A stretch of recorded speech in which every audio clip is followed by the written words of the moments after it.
The following is a discussion about tools and techniques for transforming trauma. I'm Joshua Blattman, and today I'm joined by Sara Pagel, a functional health practitioner, for her take on stress, sleep, diet and nutrition, healing, and personal empowerment to shift the trauma narrative. Let's jump in. Sara Pagel, thank you so much for joining me on this podcast today. Good morning, my friend.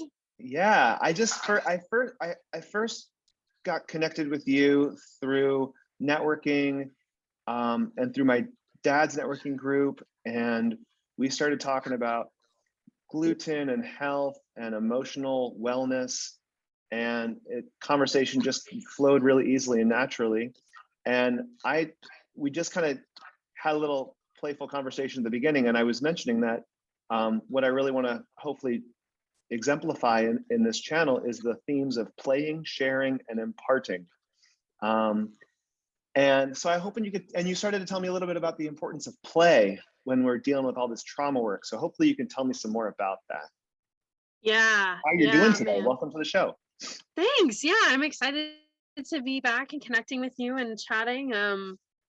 Yeah, I'm doing great today. It's my birthday week. Yesterday was my birthday, so this whole week has been about celebrating and reflecting on this past year and the growth and the work that I've done and the fruit of that work. And so and then I have some really great people in my life that have done an exceptionally awesome job of celebrating me as well. So that's been super rewarding and sweet, and also feels like the fruit of hard work. So so yeah, I'm doing great this week, and Fridays are always my light day.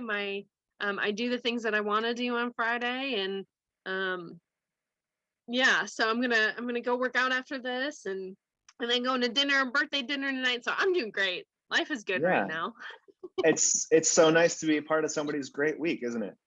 It's fun. So we've talked. Let's just jump right into the heavy conversation. Sound good? Love it. Awesome. So, I mean, we've talked about trauma. We're talking about what would you call your working definition of trauma that you use in your work? Yeah. So, in my world, I consider trauma to be anything that your brain, any experience that you have, whether it's happening to you or around you, or even to somebody else that you love and you're connected to, that your brain just can't reconcile. So it's almost like there's this disconnect, or this kind of like this fraying or this frazzledness where your brain's like short circuits almost. Like I don't know what to do with that. And so I think to me that's kind of my working definition of trauma. And then it becomes chronic or an injury when your brain is really truly stays in that place of being unable to reconcile the things that are happening.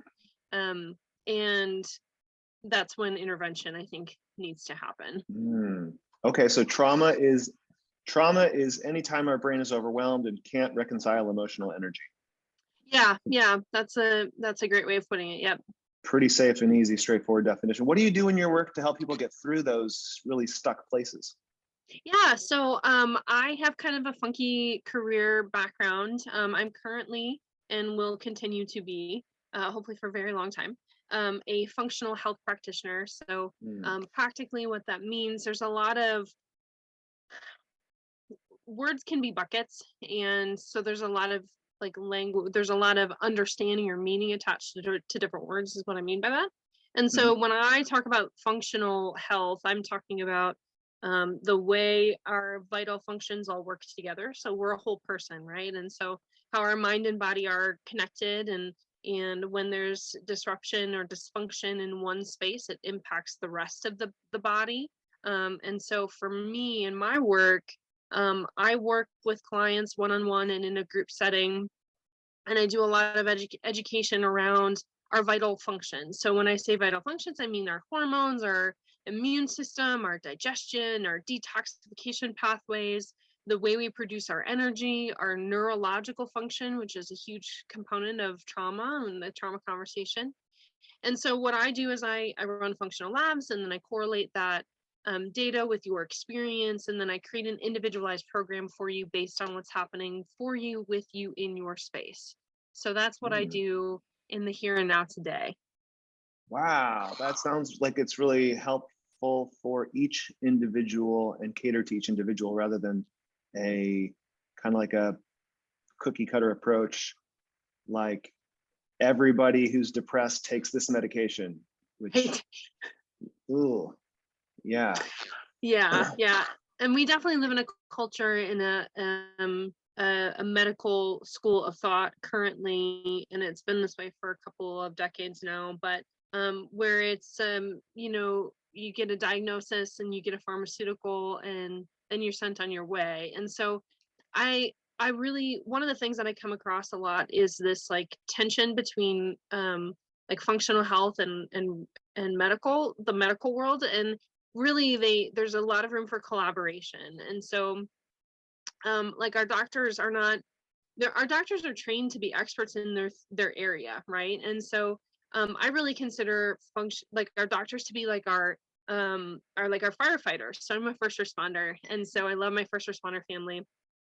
And so I really think of our doctors as firefighters. They're the ones that, when your house is on fire, you call 911. They send the fire department out. The fire department puts out the fire, because you don't have the skills, the equipment, the knowledge, the experience to put out your fire yourself. And so the same is true in our bodies. When we have a fire, like we've got a broken bone or cancer or tumors, growths, all these things, or we've got an organ that's not functioning to an extreme measure, we need those people who are experts in that one area. And so I consider medical health to be very much that.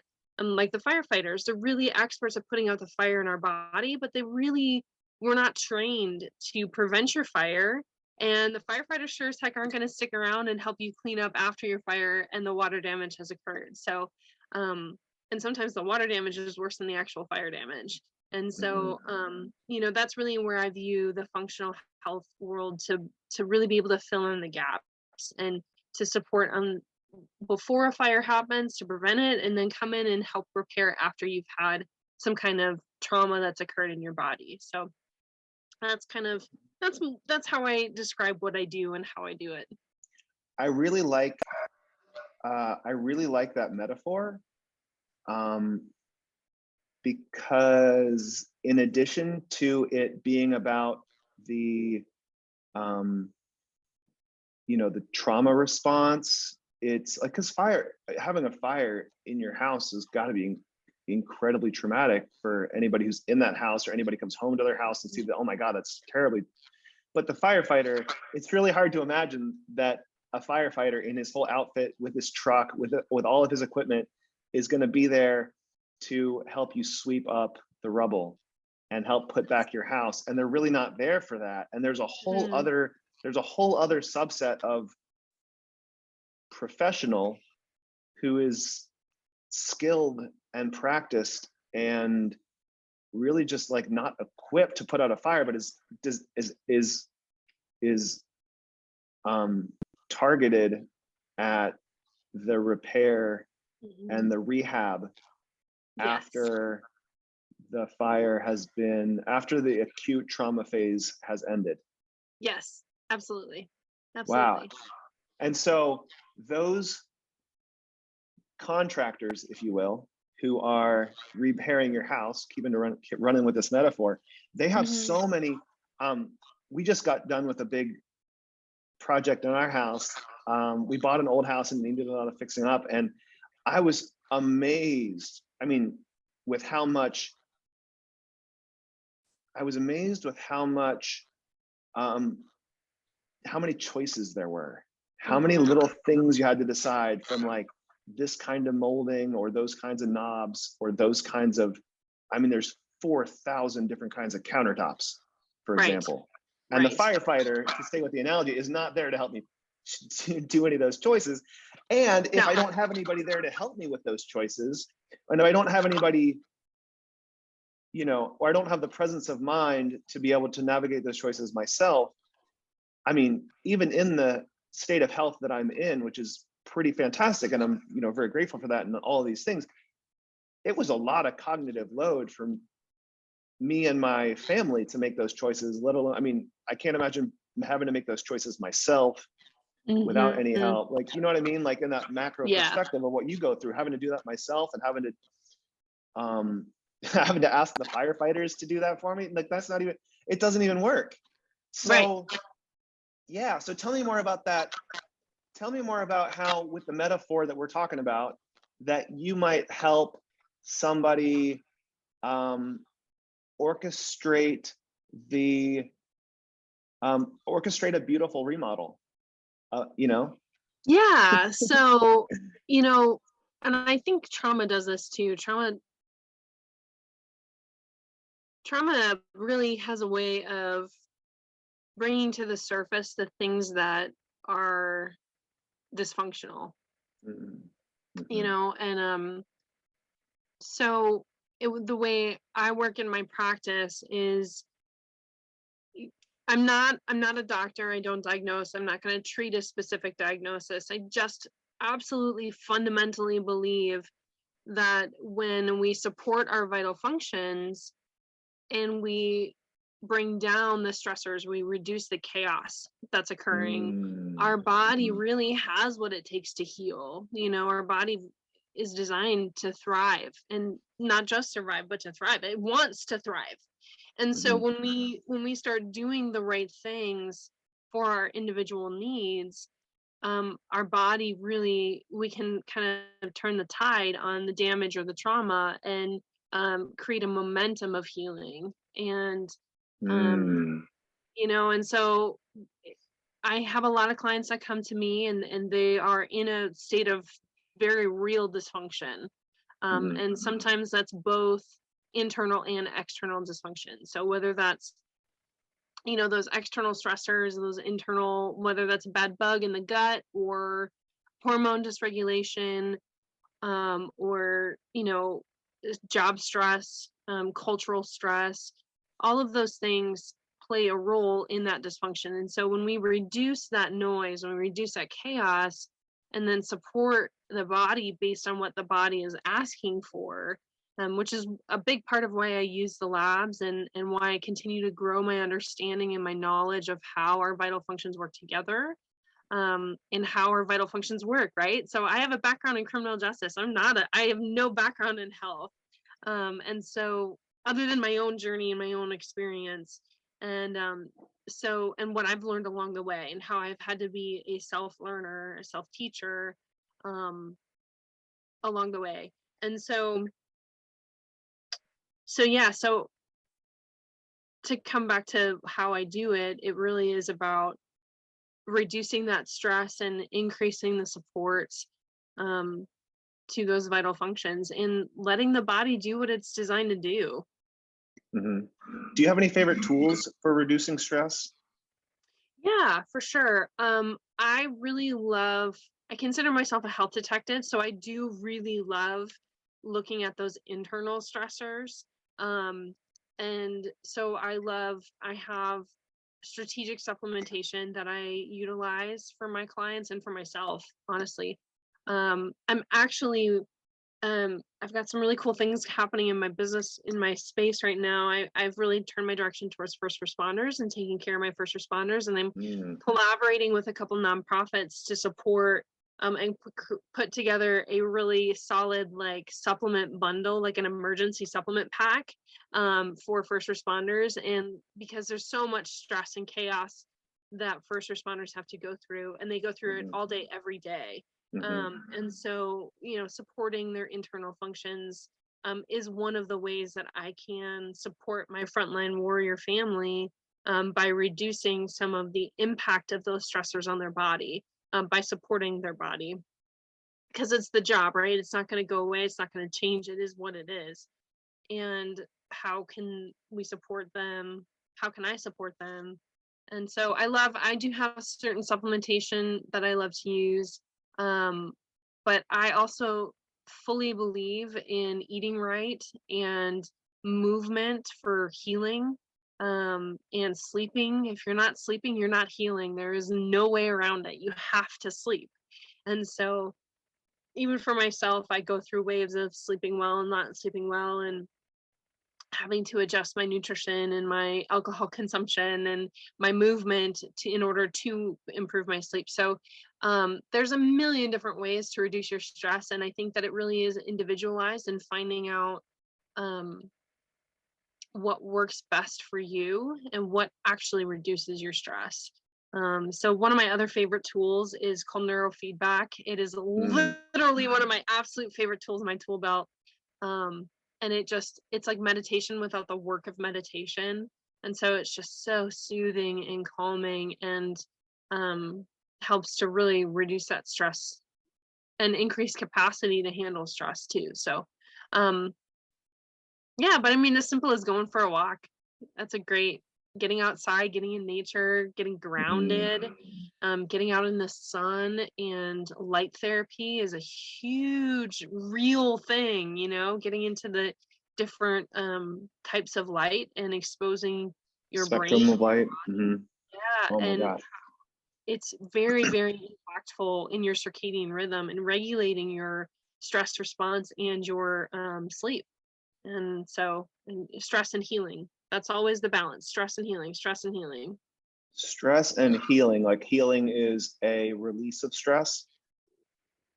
Yeah, I mean, healing counters the damage that stress creates, right? So not all stress is bad. So we've got, there is good stress. So like when you go for a walk, you are exercising your muscles, right? And so that's putting a strain on your muscles, and but in the process of doing that, creating a stress, right? So you're activating your body, you're getting into your body, you're moving. That is technically a stressor. Right. However, it's also a very good thing for your body. It gets your blood flowing, which gets your lymph active, which, A, B, C, D, E, F, G. There's a million different reasons why going for a walk is a great idea, and it's free. Yeah. I love free resources. Free resource, going for a walk. If you don't have legs, then you can modify, just like in yoga, you modify the practice to suit your capacity. Yeah, you're talking about this theme of eustress versus distress, is what it seems like to me. And stress is just what it is. There's different ways to experience stress. And it sounds like resilience. And I'm thinking about adrenal support, adrenal fatigue.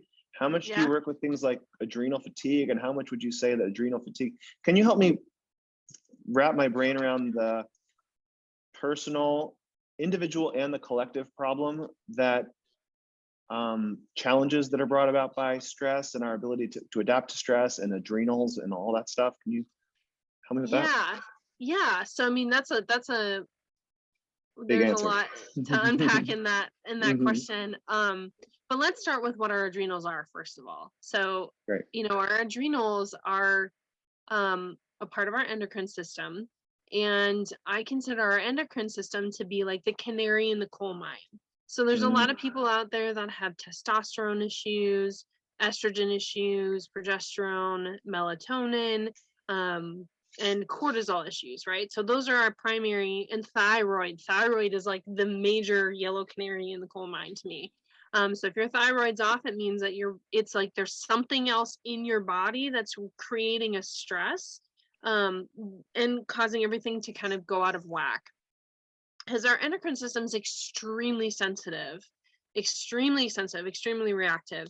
And so what happens when we have a stressor, whether it's an internal or an external one, and when I say internal, I'm talking about like toxins we're exposed to, bad bugs, parasites, bacteria, pathogens, and possibly even like a trauma to our body. Those are all internal stressors. External stressors can be what's happening in culture, our families, our jobs, our driving it down the road can be an external stressor. Right. Our body responds to all of that the same way. It releases, signals are sent. So a stressor happens. I kind of equate it to like the lion and the zebra in the Serengeti. So you've got a zebra who's like munching on his grass, hanging out with his friends, rubbing elbows with the girl he likes, having a good time, right? Doing great. The zebra's happy as a clam. He's what's in what we call homeostasis. And like, I feel like you probably all know all of this, but and stop me if you want to go somewhere else, but the zebra's all happy, he's doing great, he's in homeostasis, right? He has no stress, all of his needs are met, nothing is threatening him. There's grass in the oasis. There's grass in the oasis. He's good to go. He's good to go. All of his primal needs are met, right? He's got the girl next door that he's hobnobbing with, and he's eating, he's got his food, water, he's got his peers around him, so he's got community. He's happy as a clam, right? Well, oh shoot, the lion comes out because the lion's hungry and needs to get its needs met, right? So the zebra's like, danger, Will Robinson, danger, run away, right? So when that happens, an adrenal stress response for sure. Correct. Although highly a very distressful situation. Yes, very distressful. And so our adrenals get sent that signal, like there is a threat. Our bodies, our adrenals our brain does not interpret stress differently. So it can be a lion chasing after you, literally, or a lion or a bear outside chasing after you, or your boss could be sitting in front of you yelling, or you could be exhausted and your kid is screaming at 2 o'clock in the morning and all you want to do is sleep. Your brain and your body do not interpret that any differently. And so what happens, cortisol is released, and cortisol is our fight or flight hormone. And so cortisol is released, and different things happen in your body when cortisol is released. So you get blood starts to rush to our vital functions, like the most important functions that we need to stay alive: our heart, our lungs, our brain, right? So really it's our heart and our lungs, because if we need to run away, we need to have our heart be able to pump fast enough, and we need to be able to breathe, right? If your part is not moving blood and you're not breathing, you are dead. Your body needs the raw materials in order to keep itself alive and keep itself moving, for sure. Correct. Right. And so that keeps you in that state of stress, right? And so what that does is it takes you out of that healing homeostatic state of being. And so our digestion, think about the things that we don't need if we're under attack. We don't need to reproduce, right? We don't need to digest our food. We don't need to eat, right? So glucose is released into our bloodstream to provide energy. So if we want to have energy, our body is going to shut down the production of insulin, which helps regulate blood sugar. And so all of that happens when you're in that fight or flight mode. That is what we need to survive. Our cortisol is our friend. It also helps regulate our wake and sleep cycle. So we're diurnal creatures. We are meant to rise and fall with the sun. And so when it's nighttime, we are designed to sleep. When it is morning time, we are designed to be awake. And our cortisol follows that same pattern throughout the day. And so when there is disruption, so let's say we have this acute stressor that happens, kids screaming at 2 o'clock in the morning, your boss is yelling at you, you're literally getting chased by a bear, that when that resolves, right, then our body is supposed to and wants to come out of that acute state of stress and come back into homeostasis. And so our cortisol production, when that is resolved, our cortisol production gets sent, or our brain gets sent a signal from our cortisol that says, hey, turn it off. We're good now. We're safe. Yeah. Okay. Downregulate, calm yourself. Yes. And the trauma response is an inability to downregulate. Yes. Is that what you're saying? Yeah. Yes. Yeah. Oh my gosh. So when we're in a chronic state of stress, we tank our adrenals, because our adrenals never get the signal, hey, the stress has been resolved. You can go back to homeostasis, go back into rest and digest, so let's say the zebra gets away and he's like, sweet, I lived. He goes back to his little space in the oasis, hangs out with the girl next door, starts munching on the grass again, has friends and stuff, and goes and does whatever he does in the plains. And then he goes back into that rest and digest homeostatic space, and the body response goes back to digesting your food. It turns back on the hormones that help to, hey, get going with the girl next door to reproduce, right? So it turns back on testosterone, estrogen, and progesterone. Because you don't need those if you're running away from a bear. You don't need those if you're running away from a lion. You need to run, right? Right. And so when you come out of that chronic stressed state, or that acute stressed state, you also your blood sugar starts to regulate again, because you have the pancreas that gets sent the signals saying, hey, we're not stressed anymore, go ahead and release the insulin, we need to control the blood sugar in the bloodstream, we don't need as much as we needed before. And so that's the goal, right? To go, when we have an acute state of stress, we go and our body functions the way it's designed to, and then that stress resolves, then we come back into homeostasis. And what happens with trauma or any kind of real dysfunction or chronic stress is that our body doesn't come back down. It doesn't come back down into this space of rest and digest and homeostasis. It just kind of gets stuck in that elevated state, and then it's reacting to normal, calm, everyday experiences like they're a lion on the plains, right? And and everything's about survival. You mentioned a couple minutes ago, you mentioned a little earlier in your answer about the brain and the body. Yeah. And I wonder if you could tell me about the relationship of, and how to about the relationship of health between those two. Yeah, I mean, so there's two types of life, right? There's our consciousness, which is our brain, right? And then our blood awareness, and lungs, right? So awareness, and then, I mean, because physical you function. can be you can be brain dead and still be physically alive, right? And your brain can't live without blood and oxygen, right?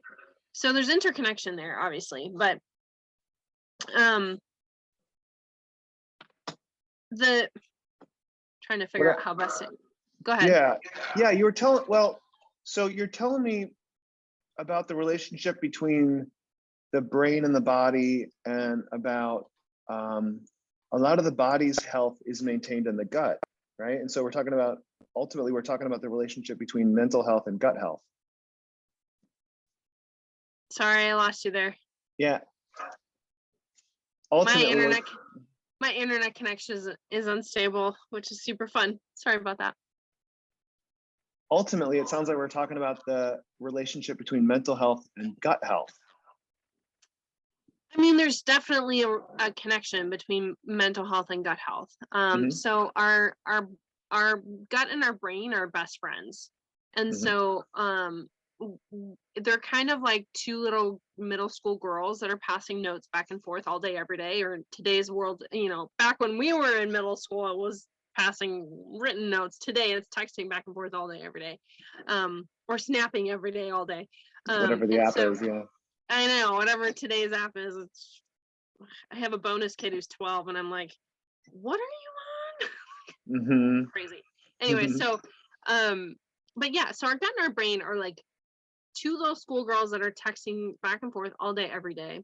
And so when something happens in our gut, where, like, let's say we're basically run by bacteria. We have like billions of bacteria in our body that control the signals that go to that make our whole body function. And so if our gut gets off, which is very, very normal today, because we have this standard American diet that includes processed foods, chemicals, herbicides, pesticides, xenoestrogens. Like, there's a ton of really bad stuff in our standard American diet. That word standard has come up in podcasts recently in terms of the standard of care. Yes. And medical professionals can get in trouble for standing outside of the standard of care, even if the standard of care is archaic and has been proven to be counterproductive for health. Yes. Very peculiar. Yes. Yeah, it is. And I'm not a conspiracy theorist, but when you peel back some of the layers, it's a little terrifying kind of what happens in our healthcare system. But coming back to the brain and the gut and these two little high school or middle school girls that are besties. So because we are basically run on bacteria and microbes, when our gut gets hijacked by bad bacteria. Let me pause you just for one quick second. All that Yeah. stuff we just said is not professional, personal, or medical advice of any kind. Everyone's responsible for doing their own research. Yes. That's it. Do your own research. I second. That's all. Yes. Please I am not a health professional. Neither am I. Yeah. So, I mean, I guess I kind of am a health professional, but this is not medical advice. There we go. Do your own research. And everybody's situation is different. And so nothing that's said here, yeah, everything needs to be individualized. Yeah, please go on. Yes. And if you're concerned, reach out to me. I would love to talk with you about your health. And if it's a serious health concern, please call 911. Yes. Go to your doctor. Right. Yeah, exactly. Yes. So thanks for that. I tend to forget sometimes about that, but man, liability is a thing. Anyway, so when our guts get hijacked by these bad bacteria, it hijacks the signals that get sent to our brain. So our brain and our gut are interconnected, right? There's this like super highway of information that's constantly going up, down, up, down, up, down, up, down. Okay. And so when the bad bacteria come in, they hijack those signals. They hijack the communication that go up to your brain. And so the brain is responding to the signals it's getting from the gut. And so then the brain sends signals back down to the gut, and then the gut responds to the signals that have been coming from the brain. And so when things are working properly, this circle is really strong and healthy and good. However, when you get exposed to a bad bacteria or pathogen or parasite or something like that, toxins that are floating around, not getting detoxed properly, not getting excreted properly, then the whole system can go out of whack. Then the hijacked signals become toxic signals, and then that throws everything out of whack. And it becomes this cascade effect of dysfunction, and it starts impacting all the other vital functions that we talked about earlier. And so to heal and to move forward and reconnect, you have to take back those signals. You have to heal. I mean, the gut is a major component of healing. It's certainly been a major component of my story of healing. And it's not the only one. And so oftentimes we have these different symptoms, like thyroid numbers being off. Well, that's, most of the time our doctors are just prescribing Synthroid or some other thyroid medication to address that. And it's like, okay, that might be necessary for right now, but if we need to peel back the layers of what's really going on, what's hijacking those signals, what's creating the disruption. And sometimes it is external stressors, sometimes it is internal, sometimes, most often it's a combination of both. Wow. Okay, great. So you mentioned exercise and movement. We've talked about stress reduction. We've talked a little bit about supplementation. We've talked about some, I want to know more about when you realize the moment of awareness for people, when they realize that they've let their brain send food down to their gut, and that they just made, the postmortem of a bad choice. Yeah. Postmortem of we talked about that. Yeah. Oh my God. I just had 2 Big Macs because I was a trauma response, 2 Big Macs and a 32-ounce Mountain Dew that I also put a little shot of energy drink Espresso or alcohol into, or something works both ways. Nice little shot of vodka. Throw some stimulation cocktail in there and throw it in with all this other food and then so like this the post bad choice, maybe not bad choice, but choice that you probably wouldn't have chosen, a choice that you wouldn't choose again, right? So what do you do in those post-mortem experiences of like, I can't take that back unless I want to go be bulimic, and that's not really what how I want to know myself. What do we do about all that? And then, yeah, just take that where you want to go Yeah. with it. Yeah. Yeah. And, I think the first thing is just to have grace with yourself and recognize that healing is a journey with highs and lows, and it is not linear. And sometimes you do take 3 steps forward and 2 steps backwards. Sometimes you take 2 steps forward and 3 steps backwards. And so having grace with yourself, I think, is the absolute most important thing. And just giving yourself the space to be exactly where you are and acknowledge, yes, this is where I am. This is the choice I've made. I didn't feel well after making that choice, and I don't want to make that choice again. And sometimes, those choices are as simple as I ate a Big Mac, and sometimes they're more complicated and need a little bit more support. As in, well, now I'm in a habit of eating and then throwing up what I eat, or controlling what I eat so significantly that I'm reducing calories and now my body can't handle anything. It's so stressed, and yes, I'm talking about anorexia and bulimia and body dysmorphism so sometimes sometimes you can handle it on your own, and sometimes you need support. And your healing journey is your healing journey, and no one can really tell you what you should or shouldn't be doing. You have to arrive at that space on your own. So I can eat my Big Mac, which I don't recommend. I really don't recommend that, but I can eat that Big Mac and beat myself up for it and feel really crappy, or I can change the narrative in my own brain and say, okay, why did I do that? What prompted me to make that choice? And just practice the pause and take a minute and just be like, okay, where am I at right now that caused me to make that choice? Because does that choice align with my values? Does that choice align with who I want to be and where I want to go? It doesn't. Okay, that really sucks. I'm really bummed that I made that choice. And I forgive myself, and I'm going to tomorrow I'm going to make a better choice. And yeah, so I think the most important thing is to have grace with yourself and then ask for help when you need it. Space for grace. So maybe those maybe those situations of the immediacy of the postmortem is an opportunity for space, an opportunity to create space for grace. Absolutely. And maybe that's like a good first step to shift the personal narrative that can so easily swirl out into, oh my God, this is who I am now.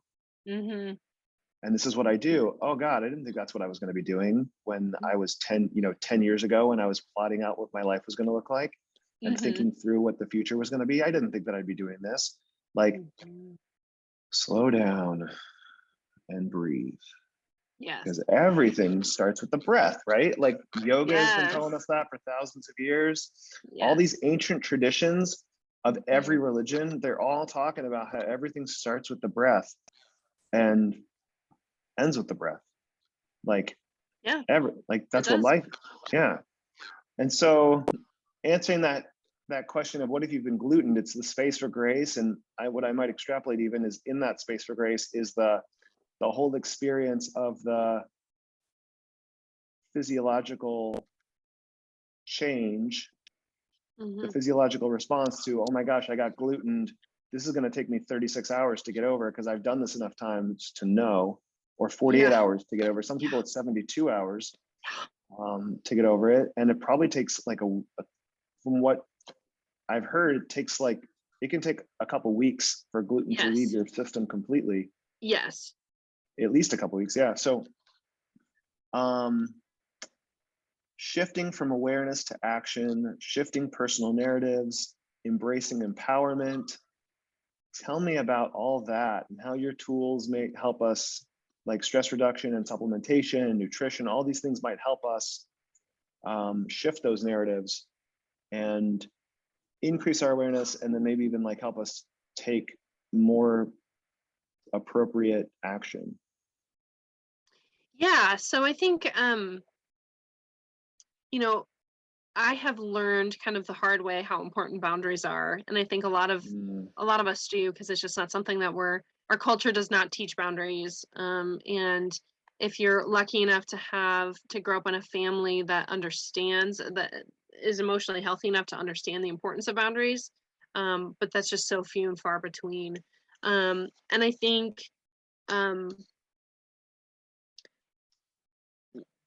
there's so many different directions I could go with the boundary conversation, but I think that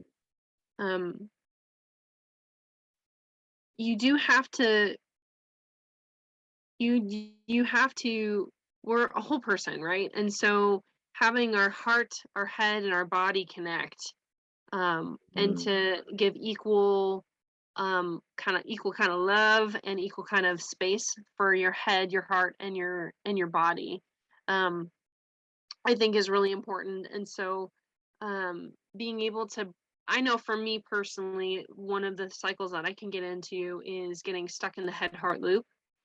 And so what I mean by that is I'll think a thought, which will create a feeling, and then I'll think about that feeling, and then I'll feel another feeling because I was thinking about the feeling, and then it just goes into this like crazy cycle, right? This loop. And the only thing that really breaks me out of that loop is taking action. And so Doing something with your body. Yeah, for me Almost personally. Yeah. That's really interesting. What I'm noticing is that, like, almost to suggest brain, heart, and body, if two of them are looping, then the third one is the key to escape from the loop. Yes. Yeah. So if your brain and your heart are looping, then exercise is probably a really good solution. Or like, what if your body and your heart are looping? And that would imply that your brain needs to take charge. But can you give me an example of a body heart loop? Yeah, so to me, my brain, I immediately think about how, you know, you are, and you take an action out based on a feeling. So it's a reaction. And so practicing the pause in that space, like, so I tell you. So your heart doesn't run away with your body? Yeah, so your brain exactly. modulates it to some extent? Yeah, that makes sense. Yeah. Yep. And just how important it is to have a balance of all those things. And I do think that organically we're probably naturally dominant in one area. I'm definitely dominant in the heart space.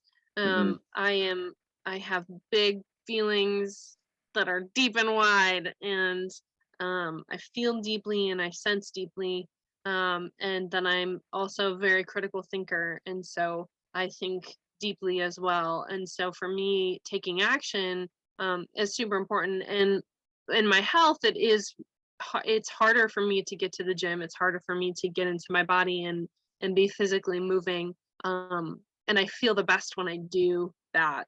But I also know, like, action can be a lot of different things. It can be, I've been looking at this class and I really feel like it's the right thing for me to do, and I want to do it, but I have A, B, and C reason why I shouldn't. And so I'm just going to sit here and think about how much I want to do it, and feel like it's the right thing to do, and just kind of circle around that space where the action is about, well, just take the class, go do it, like, stop thinking about it and go do it. And so really, and the point I'm trying to make is really just that there has to be a balance there. And I think, boundaries come into play in the healing journey, especially when we're talking about trauma, because trauma begets trauma, right? So hurt people hurt people.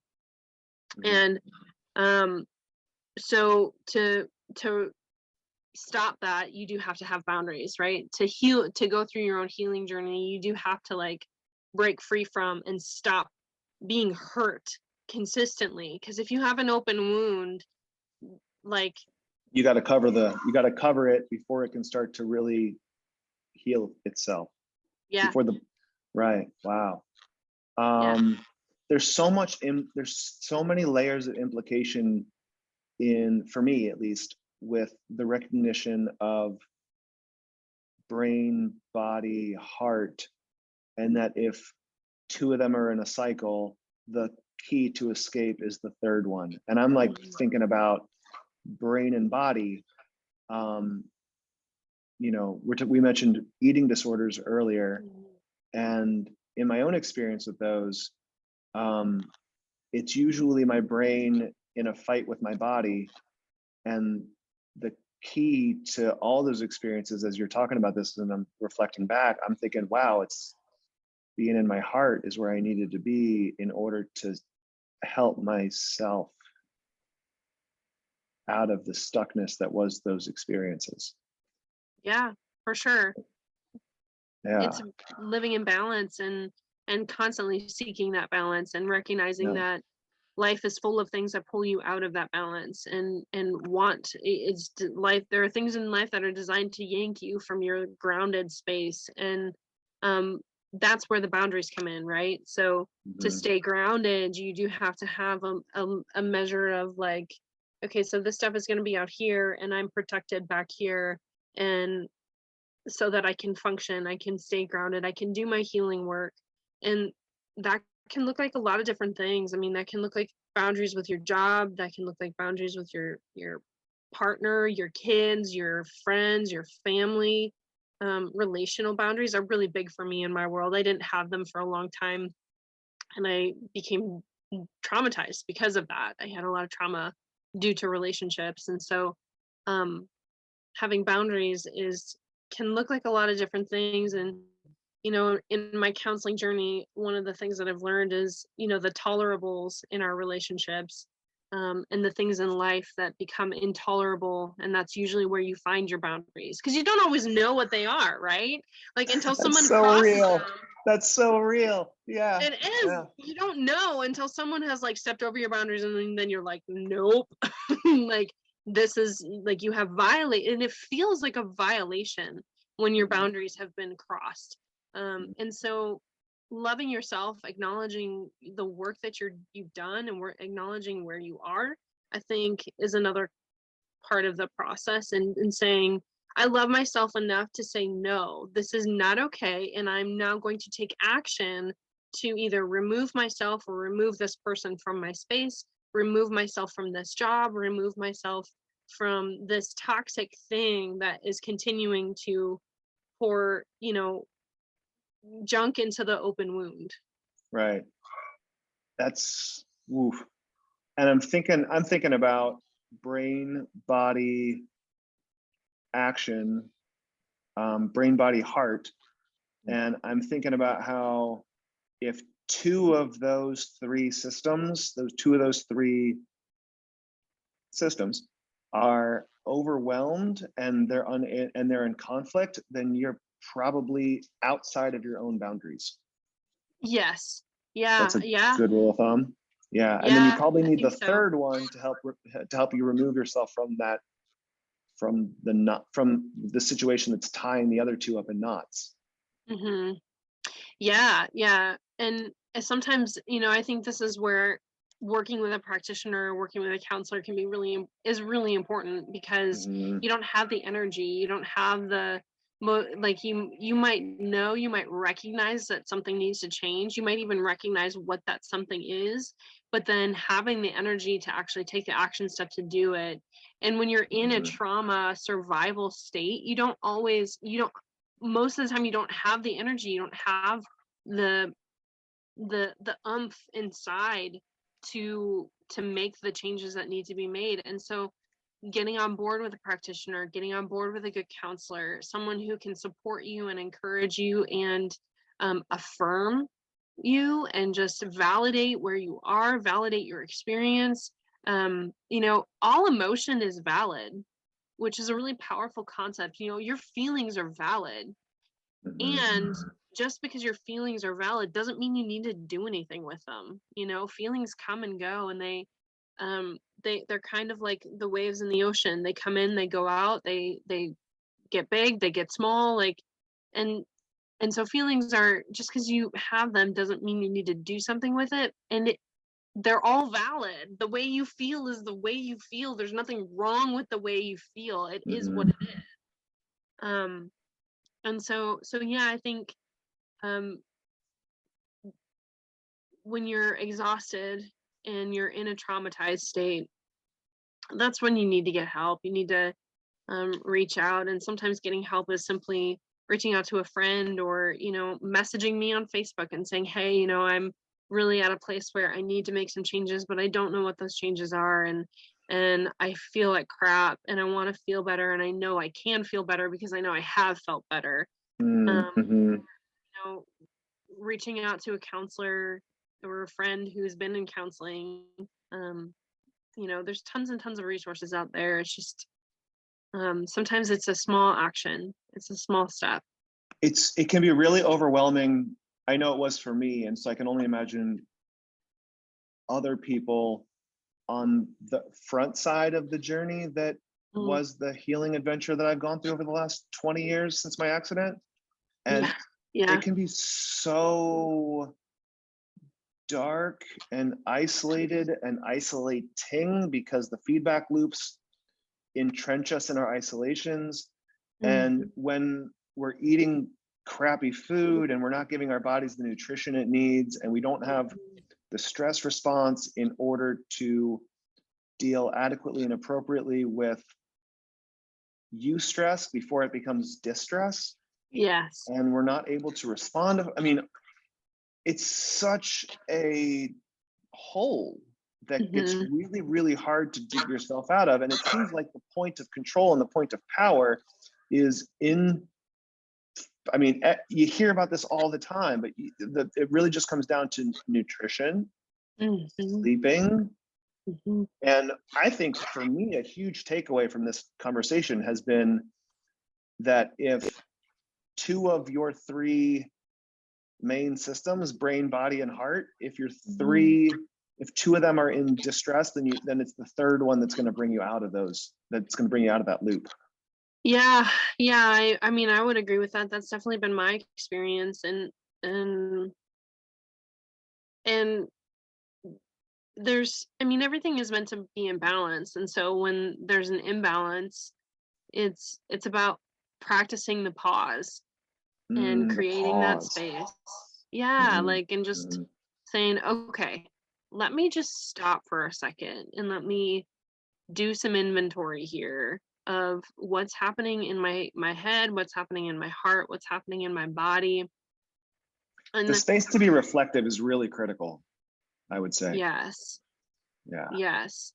And we're not taught how to do that. We're not even promoted to do that, right? We're promoted to run the rat race and go to work, take care of the kids, sleep, cook dinner, get into practices, and our culture always another thing. Yeah. And creating that space, creating that margin for the pause it's a great first step. It's a great first step. Margin for the pause. Oh my goodness, is such a great first step. If these themes have been interesting for any of the listeners so far, I just want to throw out a quick little thing. That topic of brain, body, and heart, and the idea of those 3 different, and if you're as a listener are really fascinated by that idea, there's another podcast with there's another podcast I go into where the guest, that's the work that she does, Carrie Jarda, Sjaarda.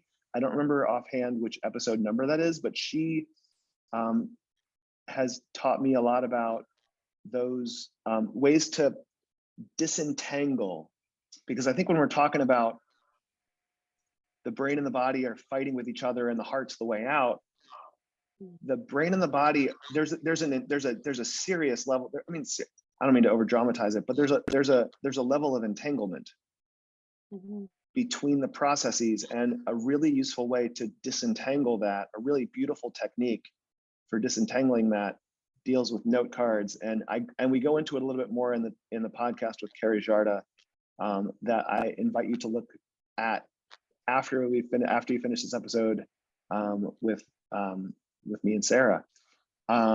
Sara, there's been a lot of beautiful nuggets from this conversation. I want to ask you, I want to lighten up for just a second if we can. Do you have a favorite joke that you've always remembered for your whole life? No? No. I No. don't really do like the whole joke thing. Okay. Um, Or a time that you smiled recently, just so we can lighten this up for a second. I'm on an office kick with my man right now, Mm-hmm. and so we're going through. Like, we're just having fun laughing about that, and The show, The and Office. yeah, so we're on Yeah. season 6 right now, and it is just fantastic. It's just so fun. It's fun to laugh. I also love Schitt's Creek. That's another place where I like to. It's lighthearted and fun, and we laugh. And honestly, I'm partnered with someone now, who is a goofball and full of light, and is not afraid of the work, which I'm very thankful for. Because we each have our own work to do, and we can't do each other's work, but we can walk with each other as we're doing our individual work. And so I'm really thankful for him. We laugh a lot in our daily grind. So when did I laugh last night? Like, so, and right now we're laughing about just this idea that we need to come up with Exactly. something off the top of our head to laugh about. No, it's just Right. like, lighten up. None of this means nothing really means anything at the end of everything. I mean, I like to think it means something, but I think meaning is what we give to it. So I like that sentiment. Yeah. Sarah, do you have any other last parting ideas or thoughts to share with everybody before we wrap this up? I don't, just give yourself grace, and healing is not linear, and do the next right thing for you. That's my philosophy. Just keep doing the next right thing for you, and you will land where you are supposed to land when you are supposed to land there. And sometimes the next right thing is really easy, and sometimes it's hard, and that's okay, because we can do hard things. Yeah, beautiful. And if I could add one thing to that, it's breathe. Yeah, breathe. Breathe. Soften the edges between the inhale and the exhale, and the exhale and the inhale, and just breathe. Wow. Well, Sara Pagel, pleasure to have you on the podcast this afternoon. I look forward to speaking with you again. Have a wonderful weekend and enjoy your birthday week. Thank you, my friend. Great to connect. Yeah.